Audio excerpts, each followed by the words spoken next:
pergunta, então, é: quem é o anticristo? E a resposta foi sugerida aqui pelo texto. É a besta que surge do mar.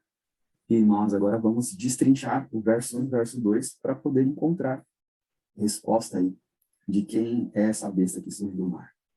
Vai ser um belo estudo, né? É importante também, pastor Rogério, talvez falar um pouquinho sobre maneiras pelas quais podemos interpretar o texto bíblico, né? Porque existem algumas escolas de interpretação. Uma escola de interpretação, uma escola alegórica, que faz aí, pega os elementos e aplicam como se fossem símbolos, dizendo algo que transcende o próprio texto, sem nenhuma espécie de compromisso com o texto bíblico ou os textos do Antigo Testamento. É uma forma de interpretar, obviamente não é a que nós utilizamos. Uma outra escola, a escola futurista, que pega o texto de Apocalipse e joga para um futuro distante. Tem também o preterismo, que é o oposto disso, aplica Apocalipse 13 ao passado. Então, o anticristo seria o imperador Nero, o contexto onde João estava e tudo mais. E o método ao qual utilizaremos é um método historicista, que vai acompanhando o desenrolar da profecia no decorrer do tempo. E vemos ali como aconteceu com Daniel. Existe um marco histórico onde dá start para a profecia, como, por exemplo, quando em Daniel capítulo 2, o profeta diz que Nabucodonosor é a cabeça de ouro. A partir daquele momento onde o profeta colocou um pin, um marcador de tempo, onde Nabucodonosor dá início ao desenrolar da interpretação da estátua, isso em Daniel capítulo 2, nós podemos identificar o que é o peito de prata, o quadril de bronze, a perna de ferro, e esse mesmo modelo de interpretação utilizaremos em Apocalipse 13. Existe um marco, e a partir dele nós vamos vendo o desenrolar da história. Isso é importante porque a regra de interpretação é uma espécie de óculos com o qual você enxerga o texto bíblico. Dependendo de como você utilizar, qual regra você utilizar em interpretação, você vai chegar num determinado lugar. Então, isso é um parênteses importante aí. Onde é que nós encontramos as explicações para estes símbolos? Então, vamos só recapitular. Vi emergir do mar, de acordo com Apocalipse 17, verso 15, mar está relacionado a povos, multidões, nações e línguas. Uma besta. Besta é um animal. E quando nós vamos e avançamos para o livro de Daniel, daqui a pouco a gente vai ficar um pouquinho mais em Daniel, mas apenas agora definindo os símbolos. Em Daniel capítulo 7, no verso 17, você tem ali a explicação que animais representam reis. Mas no verso 23 de Daniel 7, você tem a explicação de que animal também representa reino. Logo, existe um reino porque existe um rei. Voltando para Apocalipse 13, você tem ainda chifres. E estes chifres são apresentados com o seu significado. Aí em Daniel 7, 24, chifres representam reis. Mas você também tem Daniel capítulo 8, no verso 22, onde chifres representam reinos. Então, sempre que a Bíblia falar de rei, você precisa relacionar a reino, porque o rei passa, mas o reino permanece. Ainda em Apocalipse 13, você tem cabeças, e de acordo com Apocalipse 17, verso 9, você tem a explicação de que cabeças também representam montes, mas também representam reis. E sempre que falar reis, você tem que se lembrar de reino, porque Daniel dá essa ênfase. Ele fala de rei, mas ele fala de reino. Sim. E com isso, nós estamos aí, digamos assim, interpretando o texto à vista do próprio texto. Logo, no verso 1 agora você visualiza: vi emergir dos povos um reino, um poder, que tinha 10 reinos surgindo dele, e 7 poderes, porque reino e poder acabam sendo palavras intercambiáveis. Eu sei que a princípio parece confuso, mas depois que formos para Daniel fará muito mais sentido. No capítulo 13, verso 2, você tem um animal que tem aparência de leopardo. Isso quer dizer que quando você o vê de longe, embora ele tenha boca de leão e pés como de urso, ele lembra muito um leopardo.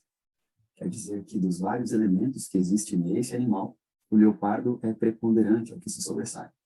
Mas você também tem... Pois não? E levando em consideração o fato de que vimos já que é um reino, ou um império, o interessante de ver que ele parece leopardo é porque ele se apropriou da arquitetura deste império. Então, quando você olha esse reino, a arquitetura predominante, as construções, as obras feitas pela mão humana, tiveram como marco esse reino que é descrito como um leopardo. E isso é fundamental para entender que besta é essa. Perfeito. E aí, levando em conta o aspecto espiritual destes vários elementos, do leão, do urso, aquilo que se sobressai é do leopardo. Sim. Em relação as ruínas desse império são alusões diretas ao leopardo. A gente vai ver em seguida quem é esse leopardo e vai entender muito bem que, de fato, o texto bíblico não erra. É impressionante. Legal. Então, agora a gente vai para Daniel, obviamente, porque você que é um estudante das escrituras precisa parar de ficar tentando imaginar o que as coisas significam e procurar no texto o que cada elemento significa, como dizemos aí no verso, né? O verso tal diz que tal coisa, o verso tal diz que tal coisa, tal coisa. Então, antes de ir para Daniel, pastor Rogério. Fique à vontade. Antes de ir para Daniel, só dar uma palhinha de que o livro de Apocalipse ele é um sumário do Antigo Testamento. Ele tem muitas alusões, não necessariamente textuais, mas alusões indiretas ao Antigo Testamento. E no capítulo 11, eu quero, assim, através de um verso, mostrar como que essas alusões acontecem, porque aqui em Apocalipse 13, verso 2, vai falar de um leopardo, urso, leão, e são animais que foram citados por Daniel, e isso vai nos ajudar a entender o livro de Apocalipse. O mesmo acontece, por exemplo, no capítulo 11, se você for aí com a sua Bíblia, capítulo 11, verso 6, está falando de duas testemunhas. Capítulo 11, verso 6, fala de duas testemunhas. Uma delas está escrito: elas têm autoridade para fechar o céu, para que não chova durante os dias em que profetizarem. Na historicidade bíblica, houve um contexto onde um profeta orou e não choveu durante o período que é descrito aí como 3 anos e meio. Você que já leu a Bíblia pelo menos uma vez, você consegue se lembrar de alguém que orou e não choveu durante 3 anos e meio? E aí, pessoal? Quem foi esse, pastor Rogério? Certo, pessoal. Nós temos esse indivíduo chamado como Elias. Elias. Ora, então, quando João escreveu isso, olha, tem autoridade para fechar o céu para que não chova durante os dias que profetizarem. Quem é um leitor bíblico, ele vai logo sacar Elias. O verso continua dizendo: tem autoridade também sobre as águas para convertê-las em sangue. Quem na historicidade bíblica feriu as águas e converteu em sangue? Moisés. Então, é como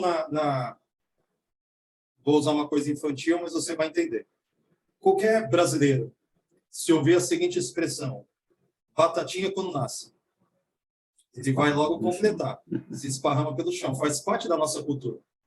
Nós temos algumas cantigas de roda e ditados que fazem parte da nossa cultura. Se eu falar cada macaco no seu galho, você vai entender isso. Por semelhante modo, um judeu, quando lesse isso, águas sendo feridas convertidas em sangue, um homem que ora e não chove, ele vai entender do que se está falando. Por isso a importância de ler toda a Escritura. Né? Então, esse parênteses eu estou fazendo para você entender que é impossível entender o livro de Apocalipse sem ler a Bíblia como um todo. Ótimo. É impossível. Ótimo. Porque o livro de Apocalipse ele vai fazer muitas alusões ao Antigo Testamento. E muitas pessoas não conseguem decifrar o livro de Apocalipse porque não tem na sua mente um arcabouço bíblico, um paradigma bíblico. E aí lê o texto e parece estranho. Mas conforme você entende, tem na sua mente quanto mais conteúdo bíblico você tiver, mais você vai pegando as informações que são apresentadas. Perfeito. Então, você pergunta para o texto bíblico onde é que nós encontramos cabeças, onde é que nós encontramos chifres, leão, leopardo, urso. E a resposta está em Daniel. Quando nós vamos para Daniel, capítulo 7, no verso 2, você tem: falou Daniel e disse: eu estava olhando durante a minha visão da noite, e eis que os 4 ventos do céu agitavam o mar grande. Aí você tem a referência do mar grande, né? Apocalipse 17:15, povos, multidões, nações e línguas. 4 animais grandes, diferentes uns dos outros, subiam do mar. Já falamos sobre a besta, que é um animal representando reis, reinos, e você agora vê isso aqui, 4 animais grandes. De acordo com o verso 17, você já tem o significado dado. Estes grandes animais que são quatro reis que se levantarão da terra. Porém, quando falamos de reis, devemos lembrar que são reinos. Isso está descrito lá no verso 23. Reinos. E agora nós temos aí, pastor Joeli, o leão no verso 4, o urso no verso 5 e o leopardo no verso 6. 3 animais, aqui apresentados um em cada verso, que lá em Apocalipse 13 fazem parte do mesmo animal. E aqui eles estão independentes. Sim. E nós vamos agora, pelo próprio texto, identificar cada um desses animais. Então, você tem o primeiro animal como sendo um leão. O interessante aqui, pastor, o interessante é que esses animais, eles muito embora Daniel capítulo 2, né? Daniel capítulo 2 aqui revela algo tremendo. No verso 20 e 21, diz assim: disse Daniel: seja bendito o nome de Deus de eternidade a eternidade, porque dele é a sabedoria e o poder. E a Deus que muda o tempo, as estações, remove reis, estabelece reis. Ele dá sabedoria aos sábios e entendimento aos inteligentes. Deus é quem levanta impérios, reinos e coordena misteriosamente a sucessão dos eventos da Terra. Isso é algo difícil de nós entendermos. O profeta Ezequiel, ele apresenta o trono de Deus com rodas e tem uma roda dentro da outra. Ellen White comenta que a roda de dentro são os eventos humanos, a roda de fora é a soberana vontade de Deus, de maneira que Deus está no controle da história. E isso é um mistério, porque o Senhor é capaz de coordenar a história tanto no regime teocrático, quanto no regime monárquico, tanto no regime democrático. De um modo misterioso, Deus coordena os eventos da história e consegue levantar reis, derrubar reis. Isso é um mistério, a gente não consegue decifrar. Mas, apesar da soberana vontade de Deus coordenando tudo isso, nós vemos que nos animais, com essa espécie de amalgamação que ocorre nos animais, porque leão não tem asas, leopardo não tem 4 cabeças, veremos aqui a descrição dos animais. Então, essa descrição de animais com mutações genéticas, com deformidades morfológicas, é uma demonstração de que esses reinos são levantados por Deus, mas eles têm a mão do inimigo, têm as astúcias do inimigo junto, e essa amalgamação desses animais estranhos mostram simultaneamente o poder soberano de Deus, mas, infelizmente, esse mundo jaz no maligno. E Satanás maculou, Satanás manchou a obra de Deus. O pecado maculou a obra de Deus. Então, um leão, nesse contexto, adquire asas. O urso, nesse contexto, ele é deformado, um dos lados é mais alto do que o outro. O leopardo tem 4 cabeças e asas como se fosse ave. Então, vemos aí reinos mutantes, reinos que sofrem amalgamação e não foram levantados por Deus, mas não são necessariamente segundo a vontade de Deus. Fechando parênteses aí, vamos então ao primeiro animal, pastor Rogério? Vamos lá, verso 4. O primeiro era como leão e tinha asas de águia. Enquanto eu olhava, foram-lhe arrancadas as asas, foi levantado da terra e posto em 2 pés, como homem. Ele foi dada mente de homem. Tem aqui vários elementos interessantíssimos. O primeiro deles é aqui. Um leão que tinha asas de águia. Então, você pensa num leão que é comumente considerado o rei da selva, asas de águia dando a entender que ele está por cima, então um reino poderoso, forte, que vê as coisas de cima para baixo, mas enquanto Daniel olhava, foram-lhe arrancadas as asas e ele foi levantado da terra. Quer dizer, ele perdeu as suas asas e estava agora na terra, não mais no alto, não mais no auge, mas embaixo. E diz que ele foi levantado da terra, quer dizer, ele saiu das quatro patas, ele ficou sobre dois pés, como homem, e foi-lhe tirada a mente de animal e dado a ele uma mente de homem. Nós precisamos agora encontrar, então, na história bíblica, de maneira especial, alguém que tinha todas essas características, que reinava como um leão que está por cima, tendo poder e autoridade sobre tudo e todos, e de repente agora vive como um animal, e depois, em algum momento, é levantado sobre dois pés e ele dado mente homem. Isso lembra algum capítulo da Bíblia? Sim, isso lembra Daniel capítulo 4, quando você tem a história do rei Nabucodonosor.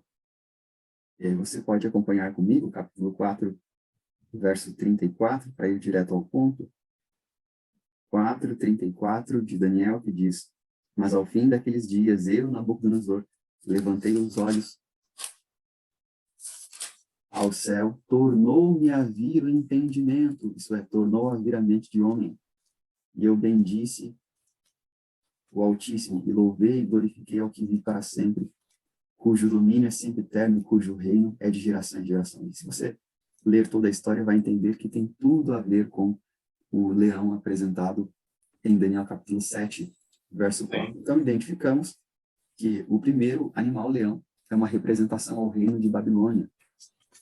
O que coincide, né, pastor, com Daniel capítulo 2, está em total conformidade com a historicidade, né? Perfeito. Aí você tem o próximo animal agora no verso 5. Pastor Geli, leia para nós, por gentileza, o verso 5. Muito bem. Continuei olhando. E eis aqui o segundo animal, semelhante a um urso, o qual se levantou sobre um dos seus lados. Na boca, entre os dentes, trazia 3 costelas, que lhe diziam: levanta-te, devora muita carne. Olha aí. Então, nós precisamos encontrar agora, nas Escrituras Sagradas, um reino que tenha estas semelhanças, né? Tá, ele se levanta sobre um dos seus lados, quer dizer que um lado é mais alto do que o outro, forte, que aqui você tem a expressão 3 costelas. Se fossem apenas costelas, sem o numeral 3, daria a entender que é de um mesmo animal, um animal apenas. Mas ao dizer 3 costelas, está fazendo aqui menção a coisas diferentes. Uhum. E agora nós vamos então para Daniel capítulo 8, e nós vamos ler o verso 3 e 4. Daniel 8, verso 3. Então levantei os olhos e vi, e eis que diante do rio estava um carneiro, o qual tinha 2 chifres, e os 2 chifres eram altos, mas um mais alto do que o outro, e o mais alto subiu por último. Veja, você tem uma relação aqui dos lados do urso, do lado do urso mais alto, com um chifre mais alto. Agora o verso 4 do capítulo 8. Vi que o carneiro dava amarradas para o ocidente, para o norte e para o sul, 3 localidades, e nenhum dos animais, isso quer dizer que nessas 3 localidades havia 3 animais, 3 reinos, lhe podia resistir, nem havia quem pudesse livrar-se do seu poder. Ele, porém, fazia segundo a sua vontade, e assim se engrandecia. Em outras palavras, era-lhe dito, isso é um acréscimo meu aqui, levanta-te e devora muita carne. Exatamente. Então, você tem as 3 localidades, representando 3 animais, que são 3 reinos, Uhum. e lá no urso, você tem ele com 3 costelas na boca. Sim. Então, você tem uma relação do urso com o carneiro. Sim. Do urso com o carneiro. E quando nós vamos para a história, da história mundial, nós sabemos que o império que derrotou a Babilônia, eles derrotaram, além da Babilônia, ou antes da Babilônia, outros 2 reinos, Lídia e Egito, e depois Babilônia.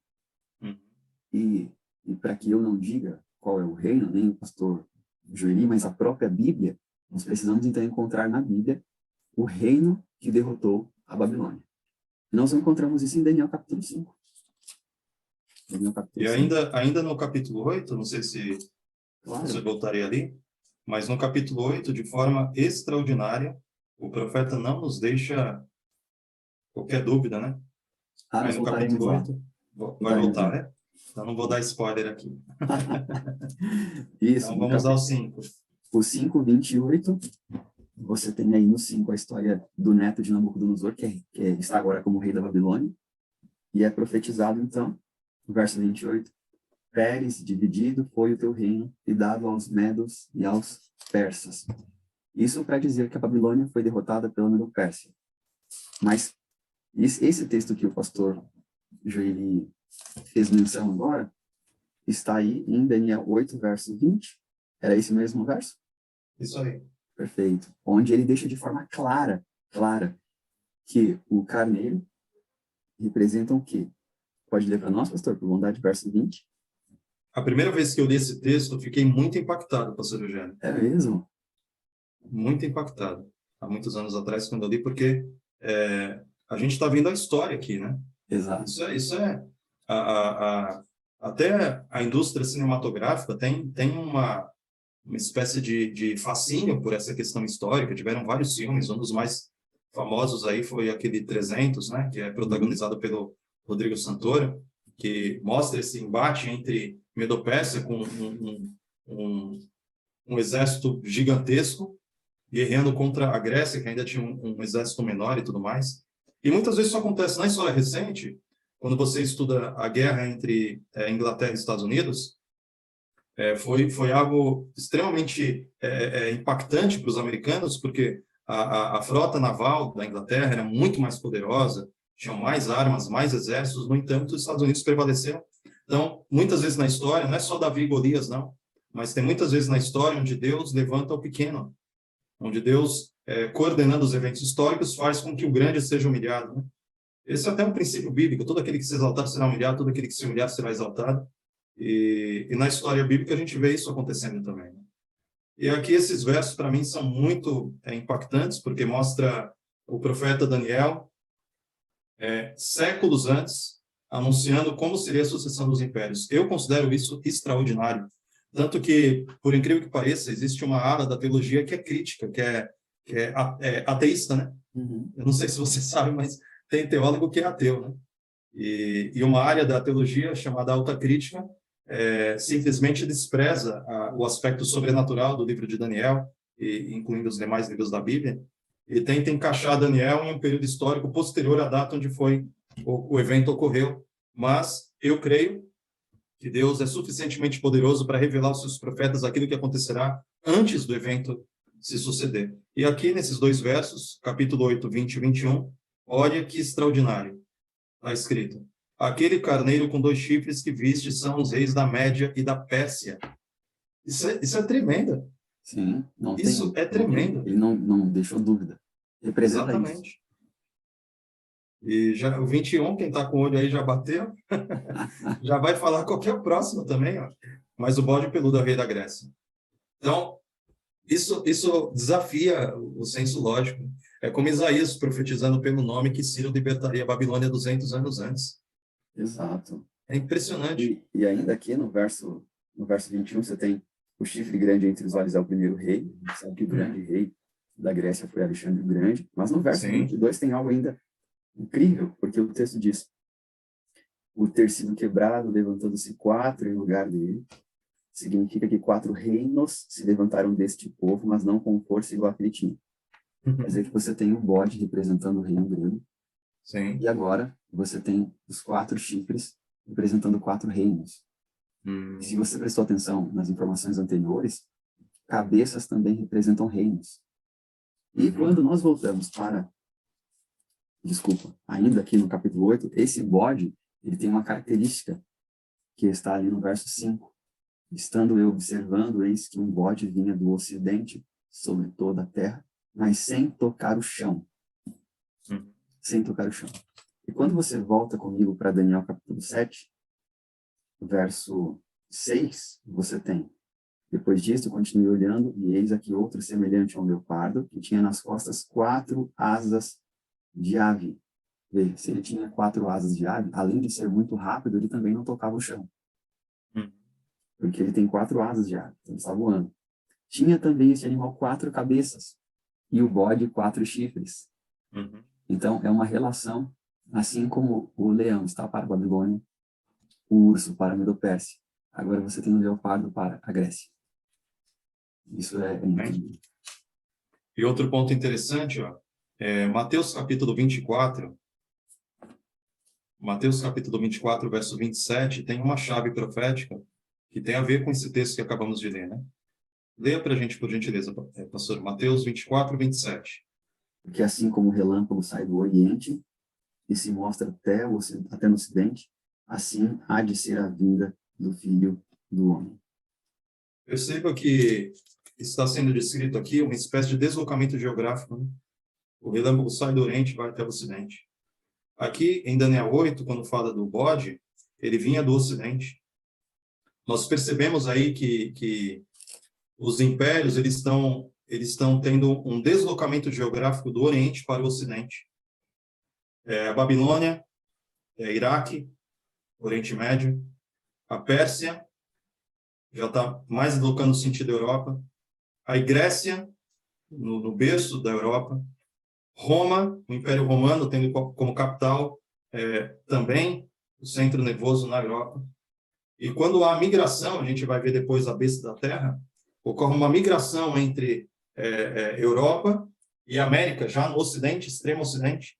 Então, do Iraque até a América, do Oriente até o Ocidente, ocorre um deslocamento geográfico, o conhecimento de Deus povoando toda a Terra, profetas sendo levantados em diferentes condições de tempo e espaço, e esse deslocamento geográfico.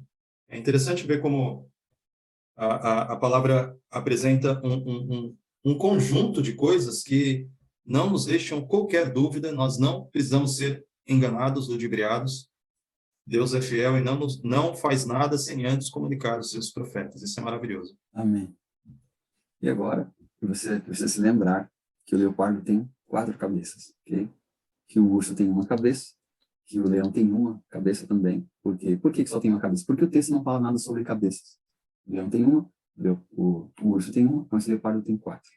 Mas nós estamos à procura de 7 cabeças. Por quê? Porque a besta que surge do mar tem 7 cabeças, 10 chifres. Já vimos que ela aqui lá tem aparência de leopardo. Aqui, o leopardo representa o Império Grego. Já vimos que lá ela tem boca de leão. Já vimos que aqui representa o Império Babilônico. Já vimos que ela tem pés como de urso. E aqui, urso representa o Império Medo-Pérsia. Então, temos 4 cabeças do leopardo, uma do urso e uma do leão. 4 mais 2, 6. Falta uma cabeça, mas também faltam 10 chifres. Então, vejamos aí o verso 7, e ele diz, pode ler para nós, pastor, por bondade? Sim. Daniel 7, 7. Um instante, eu estava lá em Apocalipse, deixa eu voltar. Daniel 7, 7 diz, depois disto, eu continuava olhando nas visões da noite, eis aqui o 4º animal terrível, espantoso, sobremodo forte, o qual tinha grandes dentes de ferro. Ele devorava e fazia em pedaços e pisava aos pés o que sobejava. Era diferente de todos os animais que apareceram antes dele e tinha 10 chifres. Esse Uau. animal desafiou a classificação zoológica, né? Ele é diferente de tudo e de todos.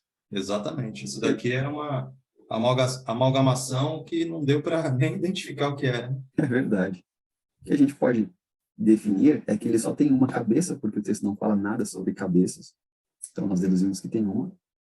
E ele tem 10 chifres. Então, se você junta, isso aqui é a explicação mais simplista que existe. E para mim ela faz muito sentido. Uma cabeça do leão, uma cabeça do urso, 4 cabeças do leopardo e uma cabeça do animal terrível espantoso. 7 cabeças. E agora você tem 10 chifres. Então, você tem 7 cabeças, 10 chifres, você tem o leopardo, o urso e o leão. A junção de todos estes elementos, todos estes poderes, estão apresentadas lá em Apocalipse 13, verso 1 e 2. Então, a besta que surge do mar tem uma relação direta aqui. E agora nós lembramos, o pastor Julinho vai me ajudar, de que o leão, ou a Babilônia, é significativa pela questão monetária, pela riqueza, pelo poder. Então, você tem que pensar num poder existente que tem uma aquisição financeira enorme, embora sendo o menor país de todos, é o que tem mais riquezas. Se você se lembrar que o urso representa a Medo-Pérsia, que tinha um poder de guerra extraordinário. E tanto que mesmo o pequeno, o pastor Júlio fez menção, conseguiu derrotar um grande império babilônico. Então, E além disso, pastor Rogério, a Pérsia, Medo-Pérsia, ela se vangloriava de não errar. Eles decretavam leis e não voltavam atrás. Eles tinham sobre si mesmos a noção de infalibilidade, inerrância. Esse é outro aspecto também. Sim. O leão, Babilônia, adorava fazer decretos também. Você vê várias citações do livro de Daniel, onde Babilônia fazia decretos. Exato, a gente tem o decreto de Daniel capítulo 3 e o decreto de Isso. capítulo 6. Exatamente. Então, os animais ali representam... E aqui um parênteses também interessante, às vezes a gente está falando sobre animais e falando, mas por que a Bíblia usa animais para falar sobre reinos? A gente também usa. Se você jogar no Google, você vai ver que cada país tem um animal que o representa. Se você vê times de futebol, basquete, tem animais que também representam isso. Então, existe uma tendência humana de emprestar características dos animais e aplicar a corporações. Então, sei lá, no Brasil, os dois times mais torcedores. Corinthians, Gaviões da Fiel. Um gavião representa o Corinthians. Flamengo, um urubu representa o Flamengo. Palmeiras, um porco, e assim por diante. Então, tanto países quanto times, nos Estados Unidos, times de basquete, vários também utilizam animais, Chicago Bulls utilizam um boi, enfim. Então, isso é comum. E a Bíblia também faz esse uso. Então, os animais representam força, destreza, velocidade, etc, etc. E o livro de Apocalipse faz uso a isso.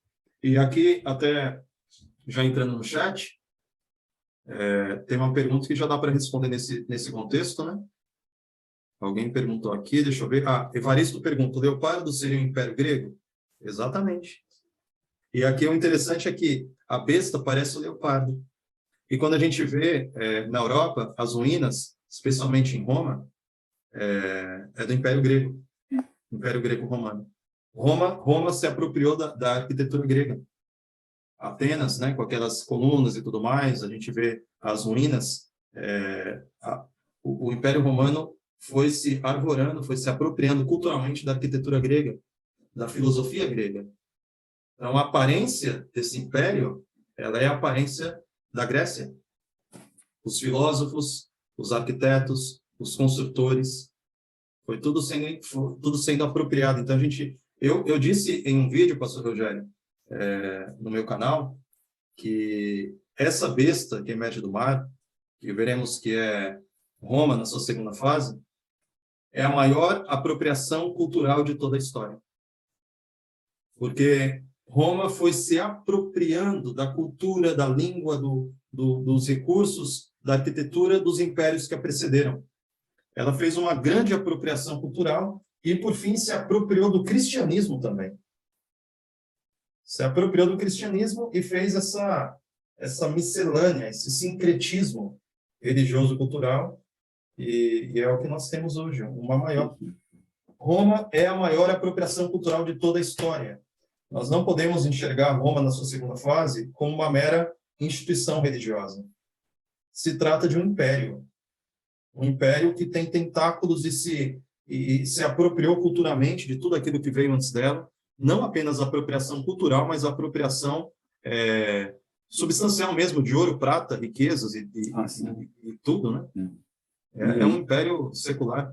E algo que fica bem evidente é que Roma, em sua segunda fase, herdou de maneira bem específica o aspecto religioso dos gregos. Uhum.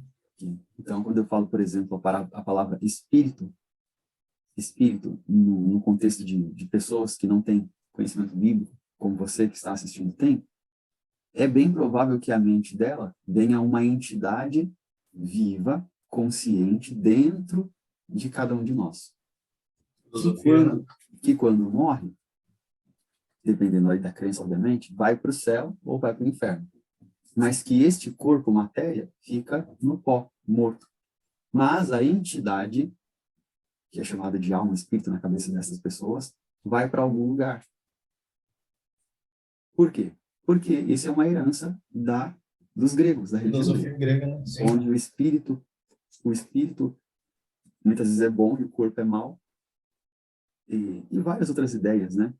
Em relação Sim, sem dúvida. a mediadores, etc. Nós estamos diante de um império com uma bagagem filosófica e cultural, todo o paganismo da história. Uhum. Foi incorporando o paganismo da história. Por isso nós precisamos tanto de ter uma mente bíblica, né? Exato. A única maneira de nós nos precavermos, nos blindarmos, né? Uma blindagem contra essa... Porque todo desenho animado, pastor Gero, lembra Pica-Pau? Todo desenho animado mostra o bichinho toma pancada na cabeça e sobe a nuvenzinha dele, a almazinha dele. Então, nós somos doutrinados por desenhos animados, filmes, séries. Então, a nossa cultura está tão impregnada com elementos da filosofia grega e da dicotomia entre corpo e espírito, etc., que se a pessoa não mergulhar na palavra, no espírito de profecia, ela até inconscientemente ela vai reproduzindo isso. Ela reproduz, porque desde criança está sendo exposta a esse tipo de coisa. Isso mesmo. E agora, então, você tem aí no verso 7, já vimos o animal terrível espantoso, que tem 10 chifres, e aí você tem a somatória das cabeças, dando 7 cabeças. Você tem os 10 chifres. Mas agora eu convido você a ver comigo o verso 8. Capítulo 7, verso 8. Estando eu a observar os chifres, eis que entre eles subiu outro pequeno, diante do qual 3 dos primeiros chifres foram arrancados. Guarde essa informação, é importante. Leio novamente. Subiu outro pequeno, diante do qual 3 dos primeiros chifres foram arrancados. E eis que neste chifre havia olhos, como os de homem, e uma boca que falava com insolência. E essa expressão é utilizada em alguns lugares como blasfêmia ou arrogância, querendo tomar para si o título de divino, o título de Deus. Sim. E essa ponta pequena é exatamente aquilo que depois vai se tornar, de forma bem forte, bem asquerosa, a besta que surge do mar. Ou Roma em sua segunda fase. E, pastor Joeli, agora já são 5:11, não sei se a gente continua, pelo menos, até o verso... Vamos só dar nome aos bois, então. Okay. Vamos só dar nome aos bois, voltando lá em Apocalipse 13, e na próxima nós continuamos.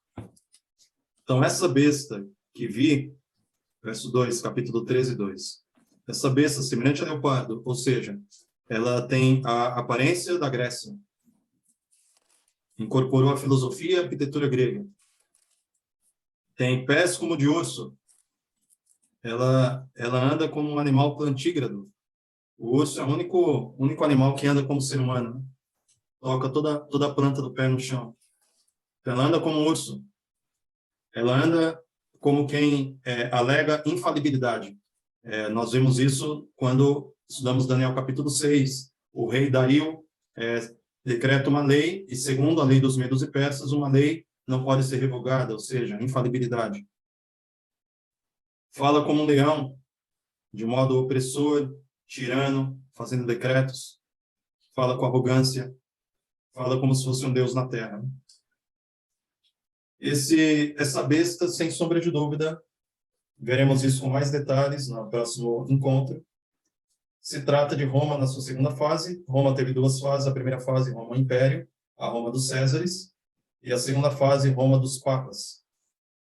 Em outras palavras, essa besta representa a Igreja Católica Apostólica Romana, que é um império político-religioso que dominou durante toda a Idade Média, e, de acordo com o verso 3, voltará a dominar sobre todos os reis da terra. Então, você que chegou até aqui, teremos ainda muito de se falar, né, pastor Rogério? Sim. para decifrarmos aí, entendermos. Eu quero reagir aqui, pastor, ao chat. Débora, desejando graça e paz a todos, o mesmo para ti. Cida, também nos dando um bom dia. Isaac, Evaristo. Evaristo perguntou sobre o leopardo, já respondemos, de fato, o leopardo é o Império Grego. Nilzete, também feliz pelo tema, de fato, é algo relevante, mas Nilzete. Isaac perguntando se as duas testemunhas não seriam o Antigo e o Novo Testamento. Eu, particularmente, enxergo, do ponto de vista textual, que as duas testemunhas fazem alusão a Moisés e Elias. Isso se reforça lá em Zacarias, quando fala das duas oliveiras e tudo mais, que assistem diante do Senhor. Eu vejo também um paralelo quando Moisés e Elias aparecem no Monte da Transfiguração. Eu também vejo um paralelo porque Moisés e Elias ascenderam ao céu, Elias subiu ao céu sem ver a morte, Moisés foi ressuscitado. Então, em todos esses elementos... a gente tem uma inferência, né? Inferência ao Novo Testamento.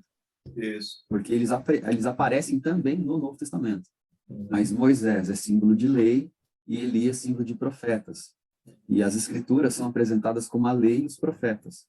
Então, ao invés de dizer Antigo e Novo Testamento, você poderia simplesmente dizer Escrituras. Sim. Escrituras. Sim. Esse binômio, lei e profetas, é repetido sistematicamente. Então, os profetas fazem demonstram que essa é a característica do povo de Deus, aquele que tem a lei e os profetas. E Jesus deixa isso muito claro em Mateus capítulo 5, 17, quando ele diz: não penseis que vim revogar a lei ou os profetas. Então, esse binômio, essa junção entre lei e profeta é muito importante, e é isso que eu enxergo em Apocalipse capítulo 11. Muito bem, pastor Rogério, as últimas considerações. O Evaristo coloca, né? 7 cabeças são contadas de todos os reinos, por isso que entendi.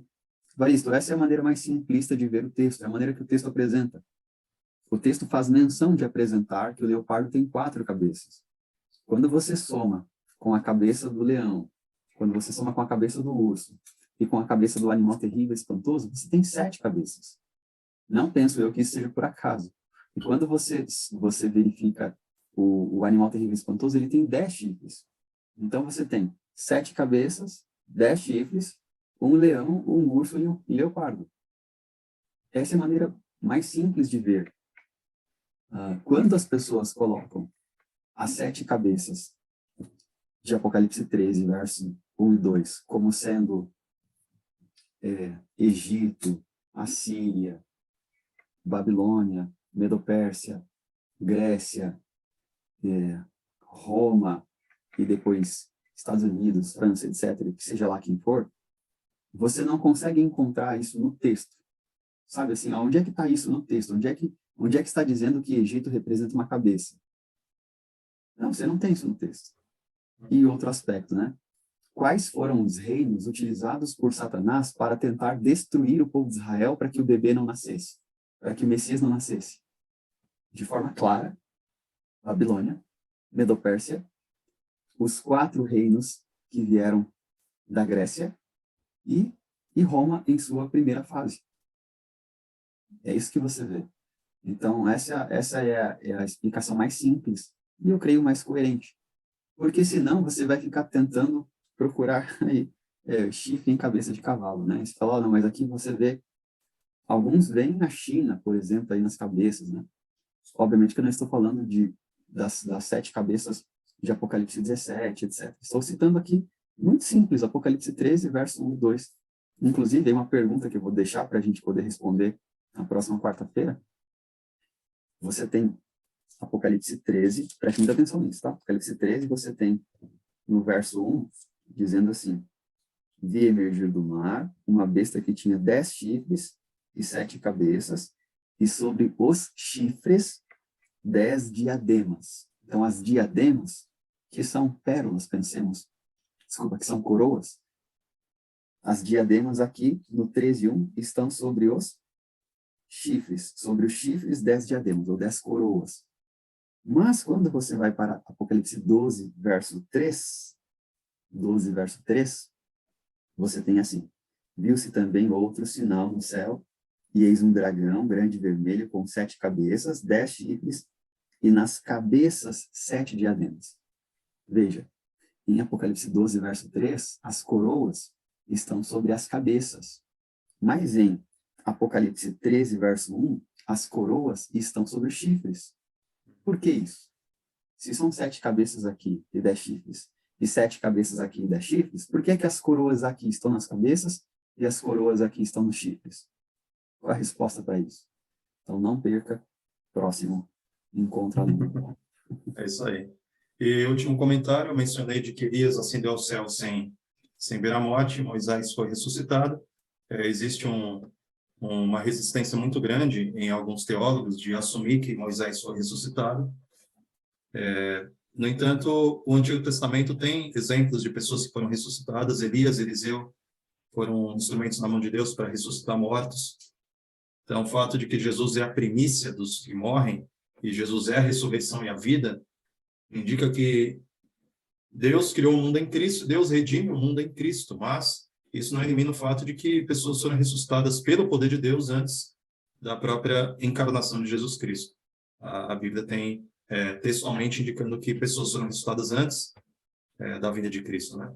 Então não há nenhum tipo de problema nisso. E pelo fato de Moisés e Elias ser apresentado no Monte da Transfiguração, não deixa dúvidas de que isso de fato é uma realidade. Mas não é o tema de hoje, apenas um parênteses. Pastor Rogério, foi uma alegria estarmos aqui juntos. Uma alegria também termos sido acompanhados aí por vários irmãos que reagiram, outros que virão ainda. Próximo encontro, adentraremos mais no assunto e que o Senhor nos abençoe e nos guarde.